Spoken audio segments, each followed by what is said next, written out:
Good evening. Welcome in. TNCRadio.live. This is Taillights. Yes, it is. I'm Tom Kelly along with Shelley Johnson. We have a really special guest with us tonight.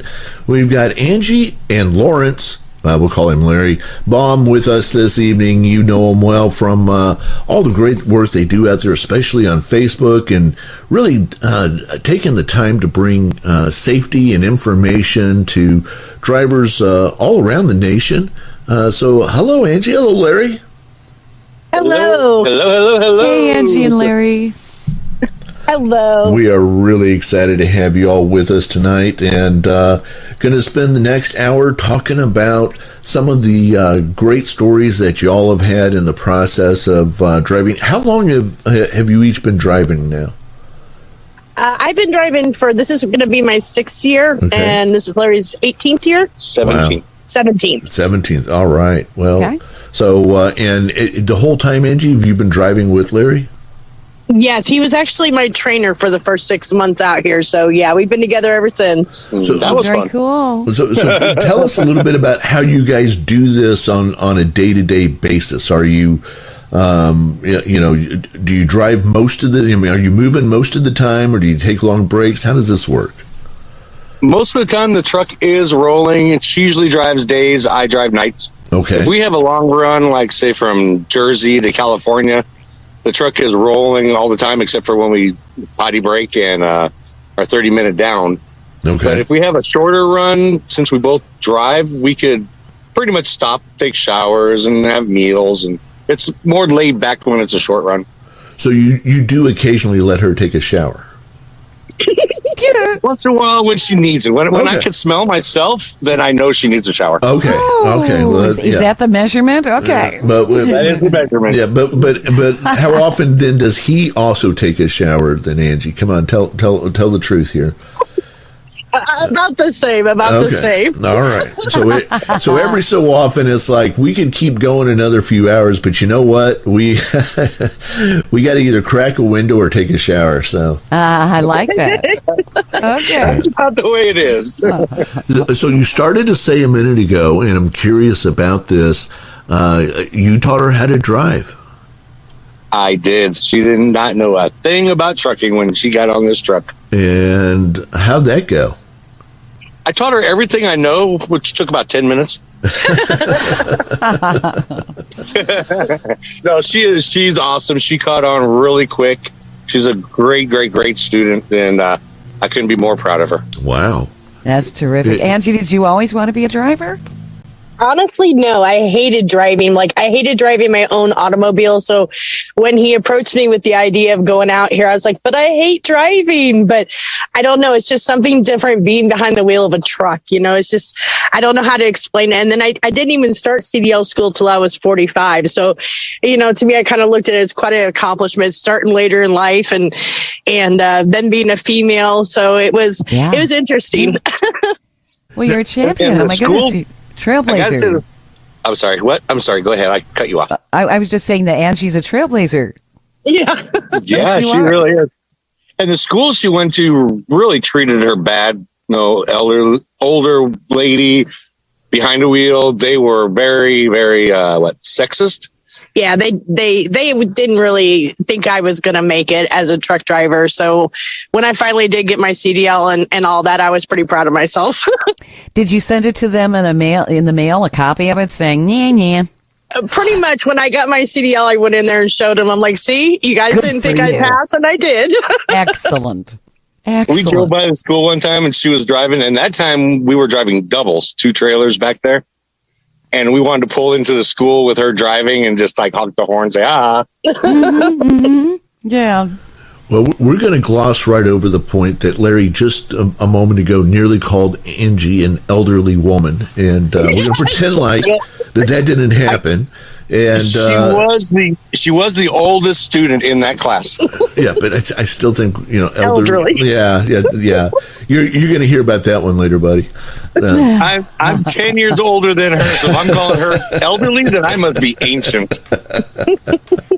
Well, and I was looking at your bio here, and Angie, I did a little math. I'm a little bit confused. So you went to school when you were 45, and that was like 6 years ago. But this says here you're 29 and always will be. That's awesome. Yes, I agree with that. And you certainly look it. I saw your Valentine's Day video yesterday, and I was like, oh man, she can't be over 30. No way. I am so jealous of the guy that did that for her. Really, lucky dog. So how do a husband and wife get along, working and seeing each other all the time? I'll be honest, I think the first 2 years was the roughest because we're both pretty headstrong and kind of set in our ways. So the first 2 years, it was pretty much us battling. And then we finally figured out how to work as a team. And now we've got it down to a science. It's effortless. But the first 2 years was tough. So I always tell people who are thinking about team driving, if you can make it through that first year, you've got it made. Yeah, I think we got a divorce every week for that first 2 weeks or first 2 years. Yeah. Divorced and then come back together and all that kind of good stuff. So there's a curtain between the front and the back. We learned how to slam a curtain. I love it. It's not as effective as a door, but it does make a noise. So does stopping at a truck stop to eat together considered a date when you're team driving like that? Or yeah, we make it into date nights. And a lot of times what's nice about where we work at currently, when we've got a load on a weekend, we tend to usually have a lot of downtime. So we will find, like, if there's a city we haven't been to, we'll maybe Uber places and go check out places. Like, we were looking at our timeline, and last year we actually, we were up in Buffalo, New York. So we went to Niagara Falls for the day. So it gives us a chance to actually do things together. That's cool. Yeah. And just be impromptu, too. Exactly. Yeah, that's exactly what it is. It's like, okay, where are we going to stop and take our break? And where can we go to dinner in that area?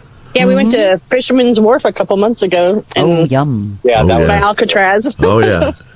Favorite place was when we walked around and we live streamed. Oh, that was in New Hampshire. New Hampshire. That was beautiful. That was so much fun. Yep. Well, you see more of the country than most people do. The only state that has eluded us so far is North Dakota. I don't know why. It's like we have magnets from every state but North Dakota. That is funny. Well, and I also understand that there's always kind of a little story that goes along with trying to get up to Alaska, and I'm going to ask about that. Before I do, though, just real quickly, tell us about your websites and the stuff you guys are doing on Facebook. Well, we have our main page on Facebook, which is Married and the number 2 the Road. That's where people can actually see us live streaming on the road. We share photos of our dogs because everybody's crazy about our 2 dogs, and we just share kind of what life is like out here for a married team couple. And then our other one is Trucker Safety Info. On that one, I do construction, weather, accident updates all throughout the day and night. And I've got a couple other people that help me run that too. So we try to keep the truckers informed out there on what's going on those roads. Yeah, we appreciate it. We often share what we see out there on your website with our listeners, especially on a day like I think we're going to have Wednesday into Thursday, and we end up finding about interstates closed, or hey, don't even bother on this one, or there's no place to park. You have a lot of great information that we like to share with our listeners. Mm-hmm. Yeah, Angie does weather every single day. She's on her phone for a good hour every morning posting weather. And then we have another one called Treat a Trucker. That's where we buy $10 gift cards, like from Subway, Walmart, Wendy's. And then we stop at truck stops and we hand them out to truckers, $10 gift cards. I think we've gifted 930 truckers, I think. We're darn close to 1,000. Wow. Yeah. Cool. That's Very fantastic. Cool. Fantastic. And Angie, you also have a ladies group too, don't you? I do. We have a group. It's sorry guys. It's a ladies only group, but it's for truckers and family members of truckers, girlfriends and wives. But it's kind of like a support group because we know how it can be rough out there when the trucker's away, or if you're a new truck driver who's a female. But it's called Trucker Safety Divas, and we have a live show every Saturday night at 7 p.m. Central on Facebook. Excellent. That is And we fantastic. just started doing Twitter. I mean, not Twitter. TikTok. TikTok. He gets so confused with social media. I don't even know how to do it. I'm like, hey, baby, you want to do TikTok? Sure. Okay, you do it. You set it up. I don't even know how to. And so then that's mostly though just Larry dancing to the latest pop hits, right? He's doing a little Taylor Swift dancing and stuff like that. I'm not brave enough to do that. I do whatever she tells me to do. There you go. Oh, yeah. Hey, you got to figure it out, man. And that's how you guys stay together a long time. Yeah. Yes. I did that dance when we were home on COVID, and it took about 3 takes. And after I was all done, I had to sit down and catch my breath. I bet. Well, I tell you what, we're going to take a little break here. Yes. And go ahead, Shelley. Okay. Well, I can take us out to the break, and then we can come back and have some interesting stories, because I know that Angie and Larry have some great stories. We're featuring a very special episode of Taillights. We're talking with Larry and Angie Baum. You know them from Married to the Road, along with the Trucker Safety Info Group and Trucker Safety Divas. Angie and Larry are a husband and wife team. They've got great stories, so you definitely want to stay tuned for more. You're going to get a chuckle, and if you've been a driver, you can relate. You're listening to TNCRadio.live. Stay tuned for more. This blog on TNCRadio.live is brought to you by the Truckers Network at app.thetruckersnetwork.net. 5 best scenic drives for truck drivers. One of the many benefits of being a truck driver is traveling the beautiful United States. Truck drivers spend their life on the road. Although they may get tired of driving, there's still routes and attractions most look forward to seeing. Whether it be cruising down the coast to California, driving in the Smoky Mountains, or passing through the Arizona desert, truck drivers all have their personal favorites. Here are the 5 most beautiful scenic drives rated by truck drivers. Pacific Coast Highway. The Pacific Coast in California, also called Highway 1, is one of the most iconic scenic drives in the United States. Driving along the Pacific Coast reminds you of a movie or TV show. It's about 650 miles long and runs from Capistrano Beach in Orange County to Leggett in northern Mendocino. San Juan Skyway. San Juan Skyway, a scenic byway in Colorado, is known for its million-dollar views. The byway goes across the San Juan National Forest and has provided truckers with beautiful views of the mountains and landscape. Beartooth Highway. Beartooth Highway in Montana is a 68-mile byway that runs through southwest Montana and northwest Wyoming and goes into Yellowstone National Park. Along this drive, you'll see one of the most diverse ecosystems accessible by vehicle in the United States. Keep in mind that the scenic highway closes in the winter due to adverse winter conditions and typically opens up on Memorial Day weekend. I-64 in West Virginia. West Virginia has some of the most beautiful landscapes on the East Coast. Driving down I-64 in West Virginia feels like you're in a painting. If you have time to stop along your truck route, check out Tamarack, located just off I-64 in Beckley, West Virginia. Tamarack is a unique culture center with art from local artisans and delicious food.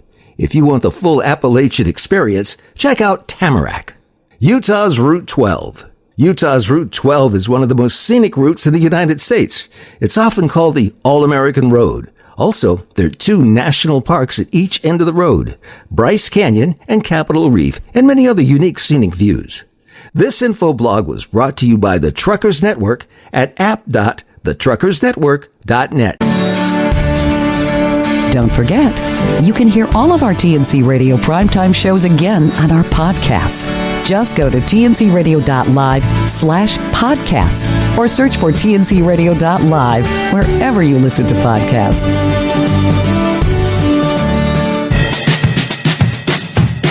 It's Landline Now, followed by Steve Summers' Overnight Drive every night on TNCRadio.live starting at 11 p.m. Eastern and 10 p.m. Central.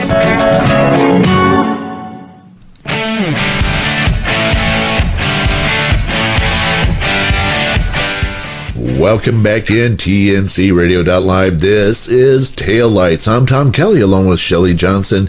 We're here with Larry and Angie Baum, and we're going to pick their brains a little bit. The whole purpose of this show is to share some of the great stories of the world of trucking. And so I wanted to ask you all, you started to tell us off air, and so we wanted to hold on to it, hear it now, about the you're starting to go to Alaska.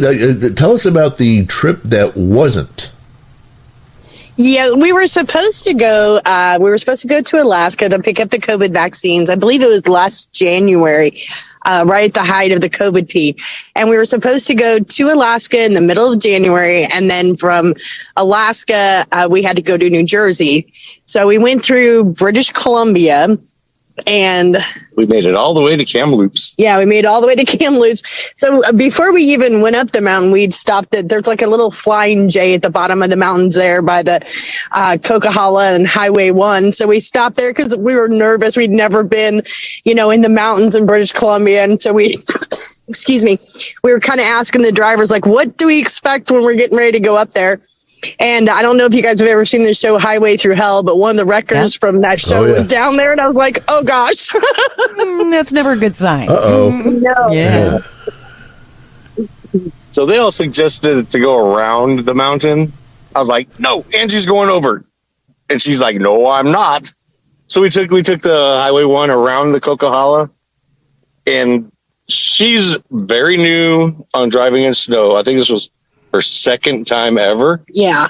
And the roads were full of snow, ice.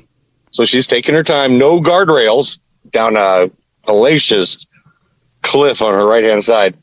And then coming up to and there was a sign that says, beware longhorn elk. And Angie's like, those signs, we don't have to worry about it. Come around, turn. Sure enough, there was one sitting right in the middle of the street. Two of them. Oh. It's like those signs you always see that say, like deer crossing, and you never see a deer. I'm like, oh, we're never going to see one. And then sure enough, it came around the mountain and there's two of them in the middle of the road. Oh, no.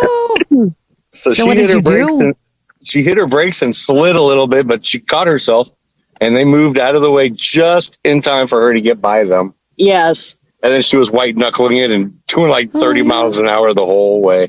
Yeah, I think I drove like 10 hours a day. And they had warned us. They said, hey, it snowed up in the mountains. The roads are slick.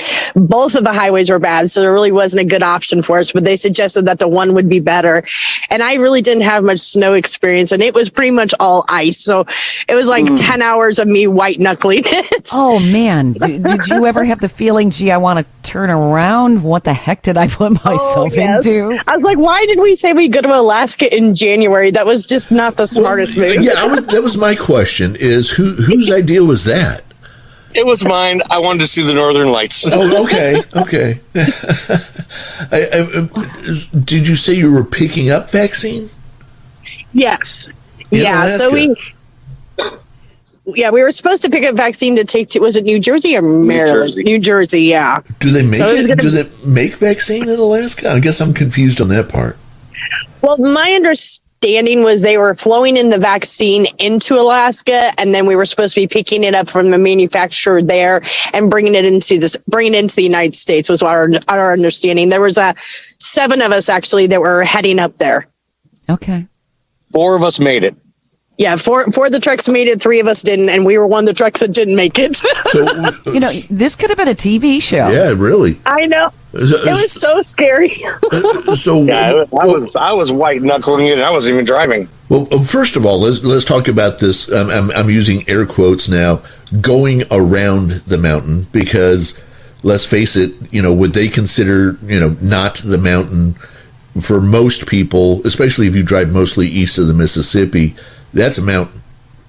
Oh yeah. It was scary. We were definitely. It was mountainous, and then it was 1 lane each lane. And then the bad thing about it is it was so curvy. So when you're coming around those curves, you don't know if there's another truck coming around those curves. And then it was just nothing but ice. So it was so scary. But it would be. Oh my goodness. At what point did you go, this isn't going to happen? Well, about the time that I got my ticket. Uh-oh. That was in Kamloops. Yeah. So she made it around all the way to Kamloops. And then the roads joined into one, and it's different in Canada. It was a brake check area, and we were going to get off at the Flying J, which was the very next exit after the brake check area. So I told her to bypass the brake check area, and the brake check area happened to be a scale also. And we bypassed the scale because she couldn't get over in time. And as soon as I bypass, all of a sudden, there's a police officer right behind me. And so at this point, it had been 10 hours of me white knuckling it. I was done for the day. So I pull over on the side of the road and I'm like, at this point, I'm crying, I'm like, I was done. Crying is an understatement. She was bald. I was so mad at Larry. I was like, he made me bypass that weigh scale. And I knew I should have pulled in. It was my fault. So the police officer comes up and he sees that I'm just an absolute wreck. And he's trying not to, he was mad until he saw that I was a mess. And then he's like, okay. He's like, follow me back to the weigh station. He's like, we'll discuss everything there. I'm like, okay. So I follow him back to the weigh station and he was a super kind guy. And I told him about the horrible day I'd had and all that. And I told him, I said, I take responsibility. It was my fault. I shouldn't have listened to my husband. So he's like, okay. So he said he could have written me up for 2 tickets, but he only wrote me up for bypassing the scale, which would not affect my license here in the United States. So I was like, thank you. Good. Oh, yeah. Wow. Now you say police officer. Was this a Royal Mounted Police? So it was. Yeah. Yeah. Okay. And then shortly after that, we had a really bad weather system come in, and FedEx is like, it's getting worse. The roads are getting worse. They're like, just turn around and come back. We're like, okay, thank you. So was this real life or was this an episode of Rocky and Bullwinkle? Because you saw Bullwinkle out there in the middle of the road, and then you got Dudley Do-Right who had to pull you over, and we're only missing the flying squirrel at this point, right? That's so true. But I gotta say, those Canadian police officers are nice. by far the friendliest police officers I've ever known in my life.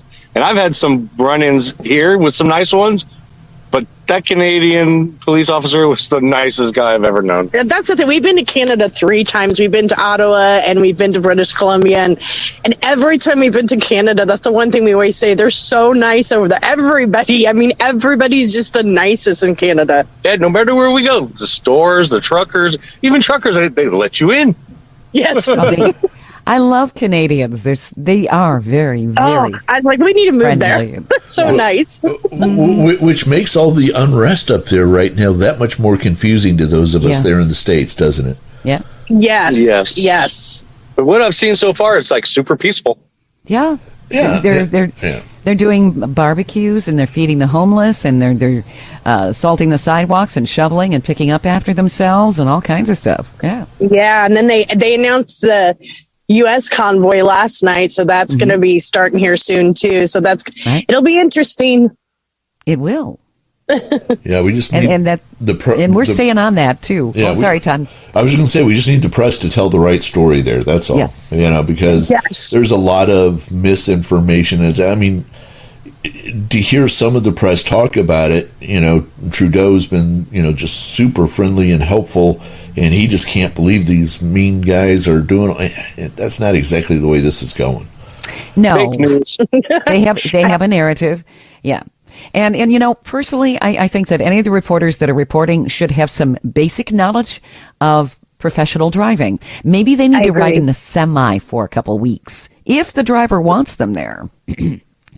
I agree. They can ride with us. There you go. Well, I fell out with the Prime Minister there when he said, "I heard you, now go home." And at that point, I was like, "Okay, you lost me. You lost me." Yeah, how pretentious. Yeah. Yes. Oh. So I can't wait to hear some stories, Angie and Larry, of some of the unusual things you've seen driving. I'm sure you have, driving across country. There are always funny stories. I know I've heard of some. There's a couple things we can't talk about, what we have seen in other cars. We can kind of read between the lines, I'm sure. Yeah, human beings are really contortionists, I imagine, too, when they're driving down the road, aren't they? Especially if they're driving a Tesla. Oh, my, I bet. When they don't have to be behind the wheel? Yes, exactly. Or they should be, but... Oh, we can only imagine that in our minds here. This is a good way to go to break because we want to hear more. We're featuring a very special episode of Taillights right here on TNCRadio.live. We're talking with Larry and Angie Baum. You know them from Married to the Road, along with the Trucker Safety Info Group, Trucker Safety Divas. Angie and Larry are a husband-wife team, and they have some great stories. Definitely stay tuned for more right here on TNCRadio.live.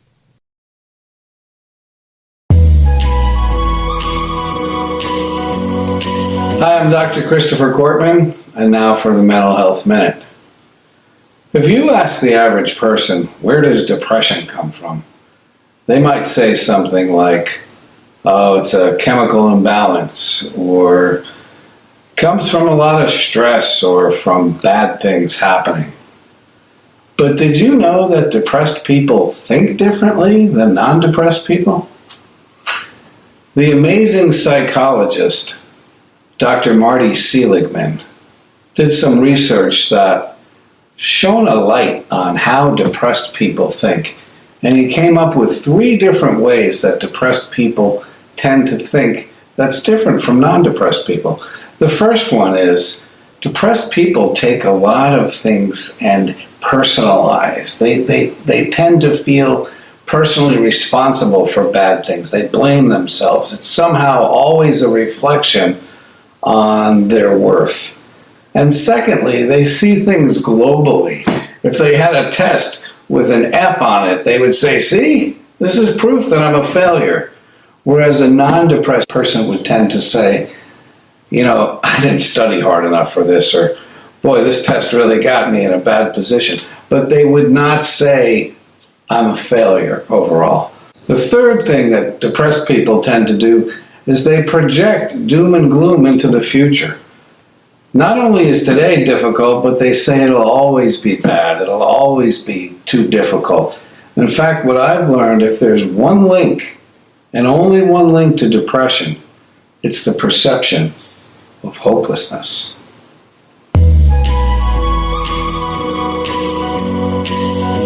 Be sure to listen to Building Strong Minds with Dr. Chris, Mondays at 7 p.m. Eastern, 6 p.m. Central, right here on TNCRadio.live. TNCRadio.live with your shot at $1,000 cash, brought to you by Frontlane. Listen for a new $1,000 keyword at 9 a.m. and 5 p.m. Central Time each workday. Then enter it at www.tncradio.live for your chance at $1,000 and pay off your Christmas bills in this nationwide contest. And visit www.frontlane.com for information about the world's first collision alert system for the driver behind you.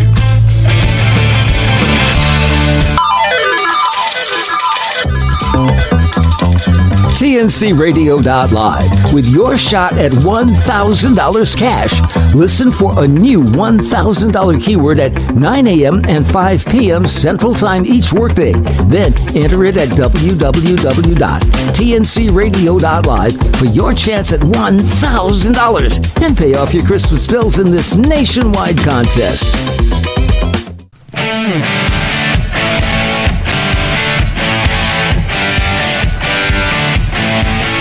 Welcome back, TNC Radio.live. This is Taillights. I'm Tom Kelly, along with Shelley Johnson. We're here with Angie and Larry Baum. So happy to have you with us this evening. We're talking to Angie and Larry about some of their experiences being out there on the road. And, you know, it has to be interesting sitting up on the perch the way you are and going down the road. There's some crazy people out there. Yeah, just the other day we were actually heading home, and there was a lady in a car next to us with a gigantic parrot on her shoulder.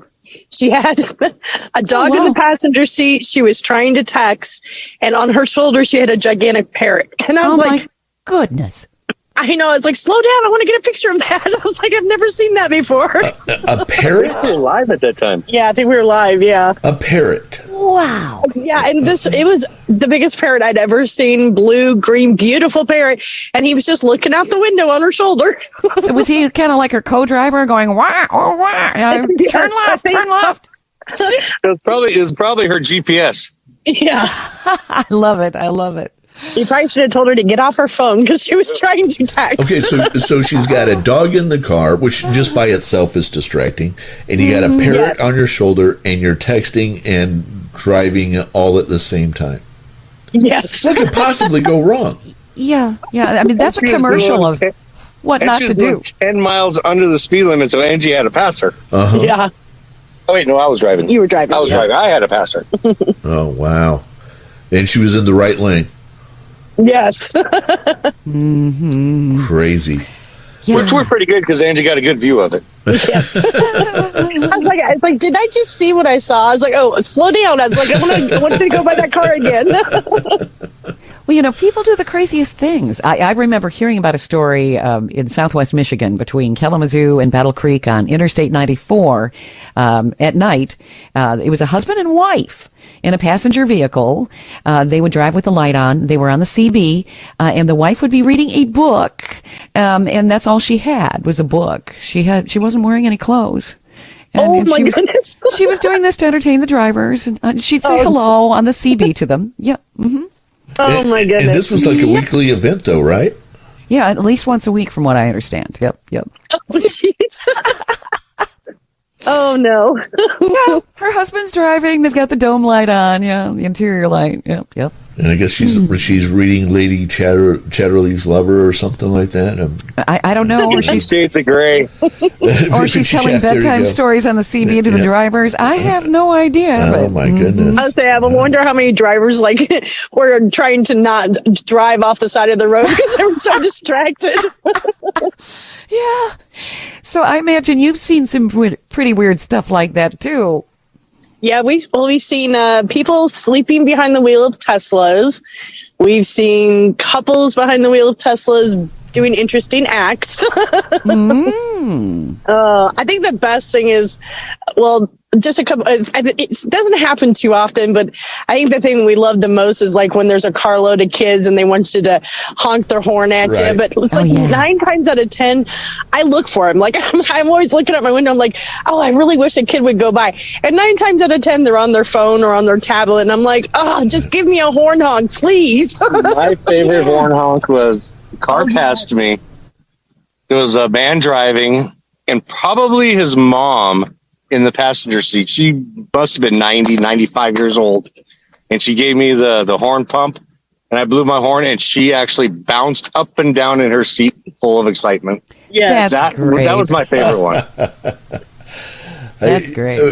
So I remember we were on family vacation growing up, and how we survived, I don't know, because we had the family station wagon. We laid down all the seats, and all the kids just kind of, laid down in the back, and or the seat in the back facing backwards. Yeah, that's the way I rode. We would have that too, and so Dad taught us to do the hand pump there and get the horn honk and all, which we really enjoyed, and so we were doing that a lot, and finally fell asleep or whatever, and then I woke up after a while. And my mom's asleep in the passenger seat. My brother and my sister are both asleep, and we're going by a truck. So I did the horn thing.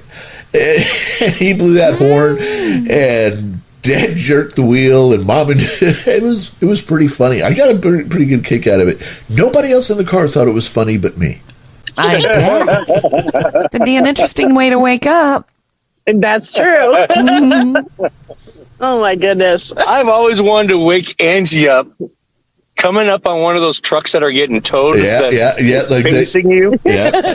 I just want to scream and wake her up and let her see that. Yeah, I love that video. That guy who did that to his wife. I mean, that video's been out there for at least 5 years, and he got play on every major network on that one. Yeah, that was amazing. I saw that too. I want to do it. What are the most amusing or unusual things you've experienced driving across country? I think the weirdest thing I ever saw, and this was shortly after I started driving, I think maybe 6 months, we were at Big Cabin in Oklahoma, and we'd stop for our break. And Big Cabin's a truck stop, and it has a restaurant in there. And we're sitting down there eating, and this truck driver comes in, big burly guy. He kind of reminded me of oh, what was his name? Grizzly Adams. Yeah. And he comes walking in and he's got a monkey on his shoulder. And I was like, really? And he said he'd had the monkey with him in the truck for like 5 or 6 years. Just the cutest thing, had a little diaper on. But yeah, we've seen truckers with some unusual animals out here. We saw one with a squirrel. Yeah. Well, he live streams. Yeah. It's so cute. Oh, wow. So was it running around the semi? Yeah. I imagine. He's got a cage, and when he's driving, the squirrel's in the cage, and when he's not driving, then he has a squirrel running all over the place and jumping all over the place. And I was like, and he's hyper, because he's a squirrel, but it's pretty interesting. Yeah, that is. I've heard of people having flying squirrels as pets. I've heard that too. Yeah. Well, that goes with our theme from Alaska trip. Did you run into flying squirrels there? Did we run? No, we were missing the flying squirrel. That's all we had. Yeah, that's all we needed was a flying squirrel to complete the. Yeah. So, would you ever head back to Alaska, and would you do it in January again? Not in January, but as soon as that snow is gone, I would love to go to Alaska. Me too. It was beautiful. We saw a lot of peaceful ice fishing, which I'd never seen before. And the area there in British Columbia it was probably one of the prettiest areas I'd ever seen. We took a ton of pictures. So yeah, I would love a second chance to do it right. Yeah, because I would like a Tim Hortons coffee. That's pretty much all over the place in Canada. So everywhere, but they're so good. They're the equivalent of our Dunkin' Donuts, I think, aren't they? I think so. Yeah. Mm-hmm. Yeah, I would take it over Dunkin' Donuts, especially those Tim Bites. Oh my God. I don't think many Americans have been to Alaska. No. Yeah. Yeah, I've told our dispatcher, I'm like, if you ever get another load to Alaska and it's not wintertime, I'm like, we want it. I'm like, we definitely want to do it again. And we do love Canada also. Every time we've gone to Canada, it's been a great experience. Yeah. We actually get more trouble from the U.S. border than we do from the Canadian border. The gentlemen at the Canadian borders are so kind. Oh, yeah. Well, when I crossed coming back is a lot harder than going in. Yeah. I can say that I've had the same experience. When I was working up in Detroit for the auto show, I stayed in Windsor, and I got hassled every time I was going across into Detroit by the U.S. Customs. And the guy, it was the same guy every morning. He's like, do you have your passport? I said, I don't need one. At the time, he didn't. I said, here's my driver's license. What are you doing? Why are you here? He was just being a jerk, Yeah. Yeah. And at that point we were hauling mainly pharmaceuticals. So they kind of they were looking at us with a stricter eye than they probably normally would. But yeah, it was like we always got more trouble coming back into the United States than going into Canada. Well, that time that we got turned around when we were headed to Alaska, we came back empty. Oh, yeah. They were really concerned why we're coming back empty. They actually made us park our trucks, go inside, and they searched us and locked our dogs up. Oh, searched us and then searched the truck, and we were in there for an hour. They went over our truck with a fine tooth comb. Yeah. Wow. We told them, I said FedEx, canceled it because the weather was getting too bad. And they looked at us, they're like, something's fishy. We need you to come in for a full inspection. We're like, oh my God, what do we do? Yeah, that would make you a little bit nervous. Yeah. Yeah, even and if then you're they innocent. separated our dogs. I'm like, oh my gosh. Yeah. Oh my. Yeah. You're wondering, will I be detained here? I know. Do I need a lawyer? Yes. Exactly. Yes. Are you going to read me my rights? What's happening here? We have to go to break here. This is great. I'm enjoying your stories. This is a special episode of Tail Lights, and we're talking with Larry and Angie Baum. You know them from Married to the Road, along with Trucker Safety Info Group and Trucker Safety Divas. They are a husband and wife team, and they are great together. I love the stories. I can't wait to hear more. Stay tuned right here on tncradio.live. Front Lane introduces Impulse, the world's first collision alert system for the driver behind you when you have to brake hard. Impulse uses ultra-bright pulsing red LEDs to alert drivers behind you who might not be giving their full attention to the road. Using amazing accelerometer technology and a battery that will last for years, Impulse installs in minutes, fits nearly any vehicle, and never requires additional wiring. drivers react 50% faster, helping to protect you and your passengers. Learn more by visiting www.frontlane.com/impulse. That's www.frontlane.com/impulse. Approved by all 50 states. Impulse by Frontlane. This blog on tncradio.live is brought to you by the Truckers Network at app.thetruckersnetwork.net. Inspections for truck drivers. Getting stopped for an inspection in the middle of a delivery is a situation every truck driver dreads. Inspections are time-consuming and interfere with the driver's schedule for delivering their load on time. However, they are essential for regulating safety conditions for everyone on the road. There's 6 different levels of DOT roadside inspections. Each level has a unique set of requirements and can happen at any time. It's important to be familiar with all 6 levels of DOT inspections, so if you have one, you can pass. Level 1, North American Standard Inspection. The Level 1 inspection is often referred to as a full inspection and is the most thorough. There are 37 steps to a Level 1 inspection. During this inspection, the driver's credentials and the vehicle will be examined.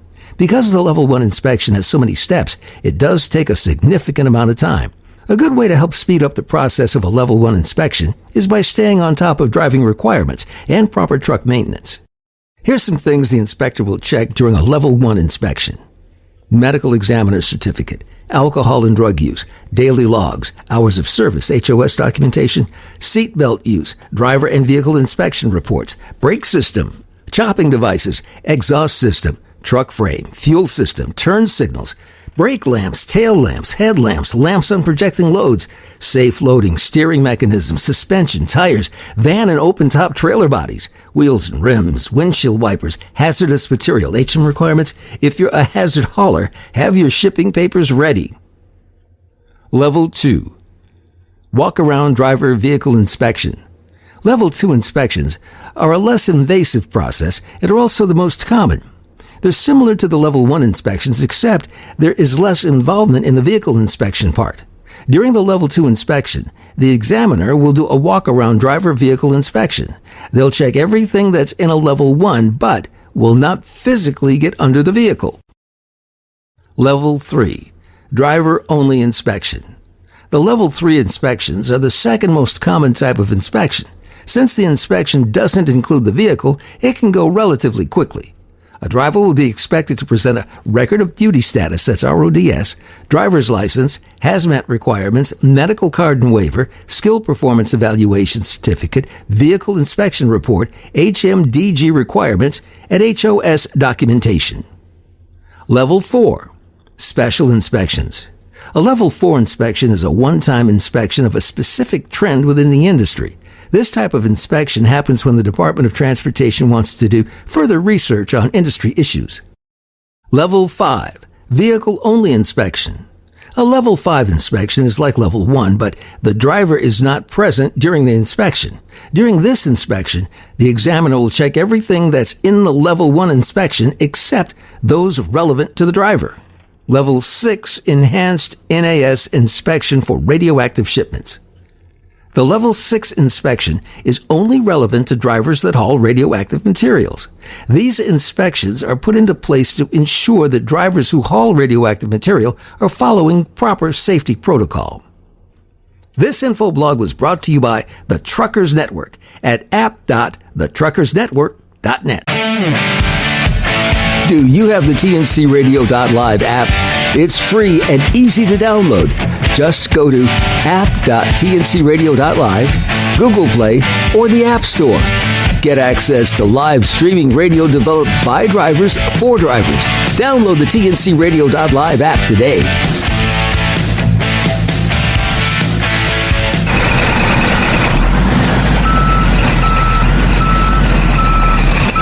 I'm Ron Samuels. We put it in reverse gear so you can enjoy the history of popular music and hear the soundtrack of life Wednesdays at 8 Eastern and 7 Central, right after the train station on tncradio.live.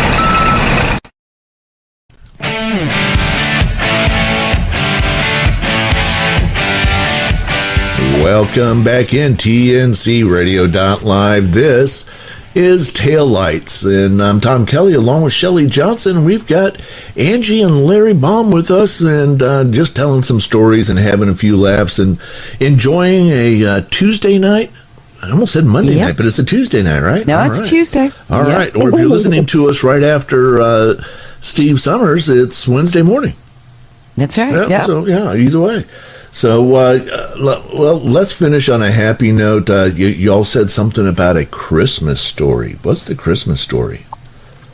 So with our Treat a Trucker program, what we did last Christmas is all of December, we were handing out bags. We made like 33 gift bags, 33 gift bags, and we made special ones, 10 for guys, 10 for girls, and 10, not 10, about 5 for dogs or pets. And so all through December, we were handing them out, and then we were down to our last female one, because it was kind of hard to find females ones. And we were on our way home. We stopped at a truck stop. We filled up. And as we were leaving, we passed this lady sitting in her truck, sitting in the driver's side, and she looked really sad. So I told Angie, I said, stop. I jumped out, went to give her the female Christmas basket or Christmas bag, and she was over the moon.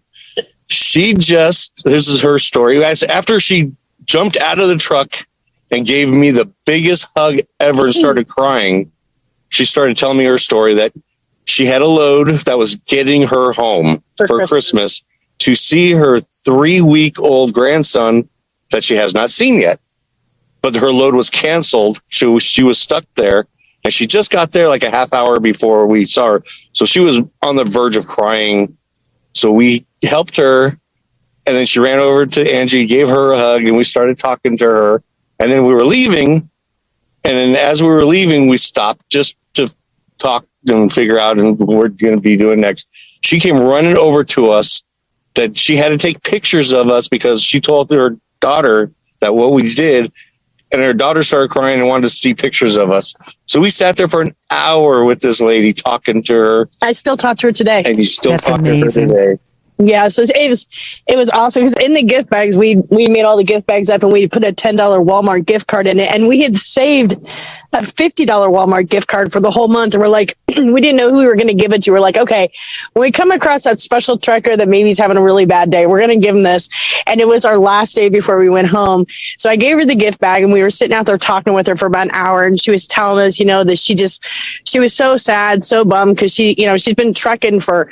Well, this is her first year solo. She'd actually been married, and she'd been trucking for over 30 years. And it was her first year being solo, and she hadn't seen her kids in so long. So we wound up giving her the $50 gift card too.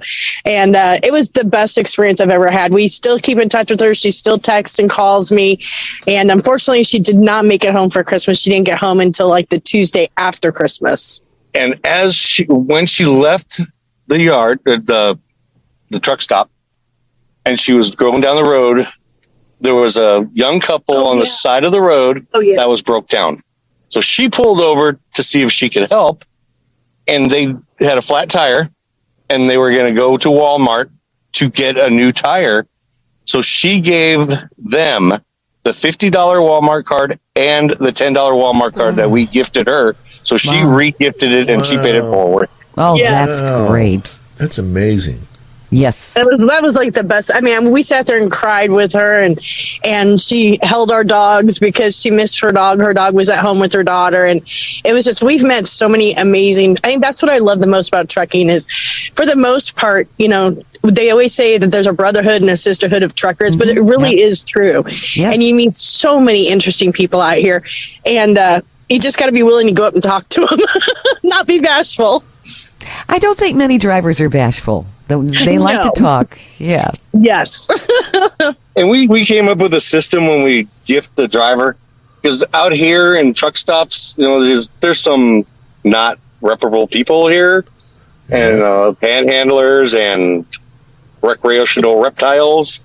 So usually when we approach a trucker, we start off with, we are truckers also. to let them know that we're not panhandling or we want something from them. Right. Yeah, Sure, it took us a while because at first when we tried to say, hey, we're just trying to gift you for being out here and sacrificing time away from your family and friends, they thought we were like trying to sell them. They'd be like, nope, get away from our truck. But then we found the approach that, hey, we're truck drivers too. And then they're like, oh, cool. Okay, what you need? Sure. Yeah. Yeah, so they think you're going to ask them for a favor, and instead you're giving them a little back. That's so cool that you guys are doing that. That's really And I neat. just love the smile that we put on their faces. Oh, yeah. Yeah.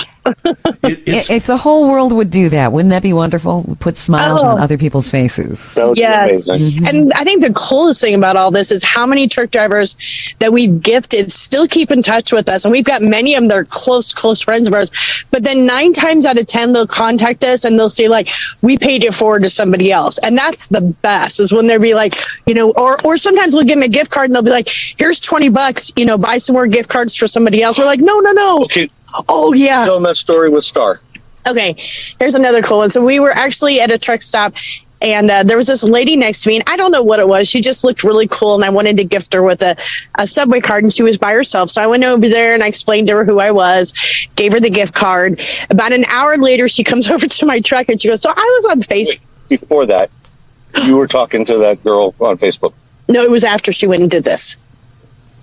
Oh, okay. Yeah. So she came over to me and she's like, I researched you on Facebook and I see all the awesome things you and your husband are doing. And she's like, I ran in CATM and she gave me $100. She goes, I don't go to Subway that often. She goes, so here's a gift card back, gift it to somebody else. And here's $100 to gift to your program. I was like, oh my gosh, thank you so much. 5 minutes after that, I had a trucker's wife contact me, and she had a 3-week-old baby and a 2-year-old baby, and her husband was out of work because he just had surgery, and she wanted to know if there was any way Larry and I could help her out with formula and diapers. And I looked at him, I said, we got $100 right here. So we got on Instacart, I got her address, and we spent exactly $99.18. And we bought diapers, wipes, some snacks for the 2-year-old, and baby wipes. And then after I made the purchase, I went over and showed Star. I'm like, see, I said, this is crazy. I'm like, literally, you gave me the $100, and 5 minutes later, I paid it forward. And I showed her the receipt, and she started crying. That is so cool. That is cool. It was the most amazing thing. I was like, what is the chances of that happening? I mean, it was just perfect timing, and we happened to have the money right there, so we immediately paid it forward. It was meant to be. Oh, my goodness. That's great. So where do people find you, Angie and Larry? You've got various websites. Yeah, the main one is Married to the Road, and it's Married 2 the Road on Facebook. That's where that's pretty much where you guys can see our life story on there. We live stream a lot, show our dogs, our kids, pretty much life out here on the road. And oh my goodness, you've got all of these different websites and Trucker Safety Divas. You said that is on Saturday nights, so that's definitely worth checking out for the ladies and for the wives of drivers and wives and girlfriends. Yes. Yeah. That's so needed. I love that group because I wanted to start a group because too often when I've gone to women trucking groups or like trucking wives groups, there tends to be a lot of negativity in there. And the one thing I like about my group is you can come in, if you're having a bad day with your husband or something's going wrong, there's no judgment there. We're there to help you out. And it's a mixture of truckers' wives, girlfriends, even truckers' moms. And then there's also truck drivers. There's a lot of women in there who are either new to the trucking industry or thinking about becoming truckers too. And it's cool because we can offer them advice or show them, great places to go to get information. Sure. And it's all ladies, so you don't have to worry about any guys saying anything. Yeah. Okay. That's always helpful. And it's a great place for women to network. And they really need that kind of support system, especially when they're new drivers. So bravo to you on that. That's terrific. Thank you. This has been so much fun, Larry and Angie. We need to have you back. You've got more stories, I'm sure. Oh, yes. We can't wait to hear them because drivers see so much. I mean, drivers could make their own movies. Let's face it. Yes, we could write a book. And thank you so much for having us on. This was very fun. You guys are so awesome. Our pleasure. Well, thank you. So awesome. Our pleasure. Well, thank you. So awesome. Our pleasure. Well, thank you. So awesome. Our pleasure. Well, thank you. So awesome.